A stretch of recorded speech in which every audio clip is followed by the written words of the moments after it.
Hello everyone, అందరూ ఎలా ఉన్నారండి? బాగున్నారా? ఇక్కడైతే ఎండలు బాగా ఎక్కువగా ఉన్నాయి కదండి. ఎండకి ఏం తినాలో కూడా తెలియట్లేదు. అలాంటి టైంలో ఈ మజ్జిగ చారు అయితే చాలా టేస్టీగా ఉంటుందండి. అలాగే చలువ చేస్తుంది కదా, అందుకని ఇక్కడైతే నేను నా స్టైల్లో ఎలా చేస్తానో ఇక్కడైతే చూపిస్తున్నాను. ముందుగా అయితే పెరుగు తీసుకుని కొంచెం వాటర్ యాడ్ చేసుకుని ఈ విధంగా అయితే చిలుక్కుని పక్కన పెట్టుకోవాలండి. ఇదైతే మా ఇంట్లో పెరిగే కాబట్టి మాకు గట్టి పెరిగే దొరుకుతుందండి. ఇక్కడైతే చిలుక్కుని పక్కన పెట్టుకున్నాం కదా. ఇప్పుడు ఒక పాన్ పెట్టుకుని కొంచెం ఆయిల్ వేసుకుని అందులోనే మినపప్పు, శనగపప్పు, ఆవాలు, జీలకర్ర, ఎండుమిర్చి వేసుకుని దోరగా వేయించుకోవాలండి. ఇవి బాగా వేగిన తర్వాత ఒక ఉల్లిపాయ, పెద్ద సైజు ఉల్లిపాయ ఎక్కువ ఉంటే బాగుంటుంది అనమాట. ఒక 2 పచ్చిమిర్చి, కరివేపాకు వేసుకుని దోరగా వేయించుకోవాలి. ఉల్లిపాయ బాగా వేగనివ్వకూడదండి. ఇందులోనే కొంచెం పసుపు అయితే యాడ్ చేసుకోండి. కలర్ ఉంటే బాగుంటుంది అనమాట.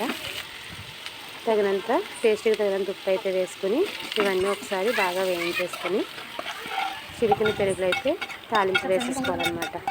ఇదైతే అన్నంలోకి చాలా బాగుంటుందండి. ఏదైనా